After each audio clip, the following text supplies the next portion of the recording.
was meant to be a normal night out on the town in Vegas for 22-year-old Lesley Palacio. I heard Lesley leave. I heard the back door open. But the young medical laboratory assistant student wouldn't return home that night. My mom and Corelli come back, and my mom is just crying. It's like this blood-curdling scream. How did a fun meetup with a trusted friend turn deadly? Lesley was more of like a mother figure. Sisters Ashley and Kaylee Palacio say Lesley was a nurturing sibling who always talked about bigger plans for the family's future.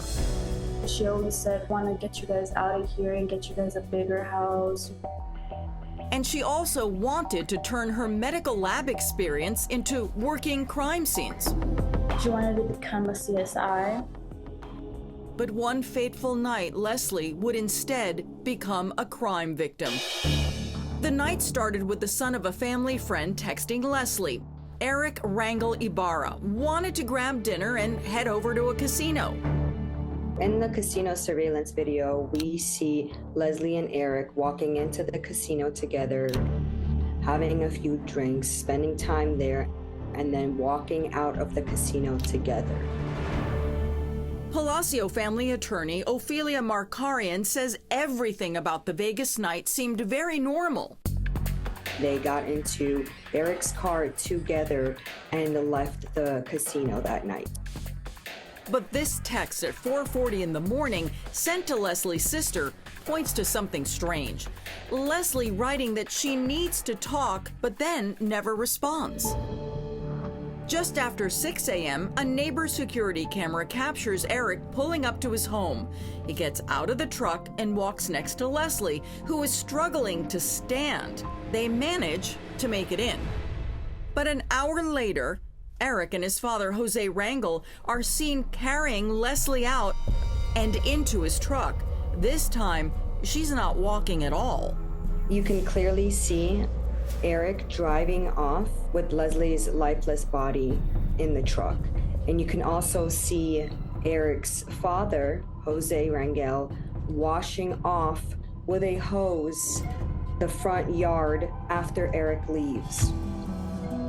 In the meantime, the Palacios pleaded for information for 12 long days, holding out hope for her to come home. We all looked at each other, and then that's when we knew, yeah, this is more serious than what we think it is. Then, the news they dreaded. Lesley's badly decomposed body was found near Valley of Fire State Park, nearly 60 miles from the Vegas Strip. My mom is just crying. According to a grand jury transcript, that night, Eric called a friend saying he needed help getting rid of Lesley's body. The friend later testified Eric told him he killed Lesley and that she was dead in the back of his truck. As days passed with crime investigators searching for her, Eric and his father vanished. His father actually a few months later was crossing the border in Mexico, and that's how he ended up turning himself in. Jose Rangel eventually pleaded guilty to helping his son move Lesley's body from the family home.